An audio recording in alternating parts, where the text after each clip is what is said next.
աջակցումը Հայաստան դաշինքին, ինչ հույսեր եք կապում այս քաղաքական թիմի հետ։ Առաջի պայմանը, ինչի համար եմ աջակցում, հետևելով Քարոզ Արշավին, բոլորի ծրագրերին միակն ուժն է, որ գալով իշխանության սրանց պատիժը տալու է։ Այդ առաջի պայմանն է, որովհետև այս 7-8 տարվա մեջ այն ամենավատ բաները, որ եղավ մեր ազգի հետ, այդ սրանք արեցին, իրանց Ադրբեջանի ու Թուրքիայի աղբերների աջակցությամբ։ Առաջի պայմանը դա է, երկրորդ պատճառը, որ աջակցում եմ, նայելով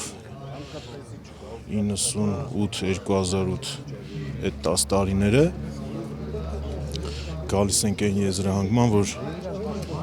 Հայաստանում կանգնեց արտագաղթը, բացվեցին լիքը շատ հիմնարկ-ձեռնարկություններ, մարդկանց չվճարված թոշակները սկսեցին վճարել, աշխատավարձները, պետական աշխատողների և այդ 10 տարվա ընթացքում երկիրը զարգացում ապրեց։ Համեմատության մեջ, եթե դնենք մնացած բոլոր քաղաքական ուժերի մեջ, այլ տարբերակ չի մնում։ Այն ղեկավարն է եղել, ով Ալիևի հորը կզցրել է, իրանց բառերն եմ ասում, էլի։ Ռոբերտ Քոչարյանն է եղել, որ այդ 10 տարիների ընթացքում 20 և ավել պետություններ ճանաչեցին հայոց ցեղասպանությունը, որը որ սրանք արդեն մերժում են,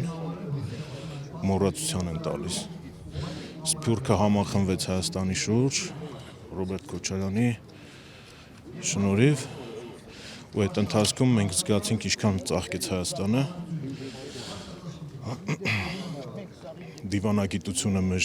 արտաքին դիվանագիտությունը, քաղաքականությունը, մեր դաշնակցային հարաբերությունները բարձր մակարդակի վրա են եղել այդ 10 տարիների ընթացքում։ Ինձ թվում է ամենակարևոր պայմաններից երևի 2-3-ը ես նշեցի։ Եվ քարտեզի մասին կուզենք։ Քարտեզը այս իմ սրտի ցանկության քարտեզը չի, բայց այն ինչը մենք տեսել ենք, աչքներս բացել ենք ու այս տեսել ենք, որ սկսել ենք հասկանալ, մանկապարտեզից հետո այս տեսել ենք կոնկրետ։ Ավելն է եղել, բայց կոնկրետ սա ունեցել ենք, այս պայմաններում սրանց օրոք բոլորս էլ տեսանք։ Դե մինչև 18 թիվը։ Մինչև 20 թիվը, դե 18 թիվը ես ինչի համար եմ ասում, սրանց իշխանության գալու տարին եմ նշում, որովհետև ում ինձ պարզ է եղել սրանք ինչի համար են գալիս, սրա գրած գիրքը, որ նայում ես, ինչեր է ինքը գրել այդ գրքի մեջ, այդ գիրքն էլ օդից չեն գրում, մարդը գրում է իր մտքերը, իր պատկերացումները, ինքը ինչ հասկացել է իր ապրած կյանքում, վերածում թղթի, սարքում է գիրք, տպագրում է, ու այդ ամեն ինչի ինչ տեղ ունեցավ այս 7-8 տարվա մեջ իր գրքի մեջ այդ ամբողջը գրված է։ Իր կենսագրությունը նայելով ես արդեն իմ համար պարզ էր ինչ ա լինելու, ու ցավոք սրտի այդ ամեն ինչը իրականացավ, բայց ինձ թվում է սրանք իրանց արժանի պատիժը կստանան, ու մենք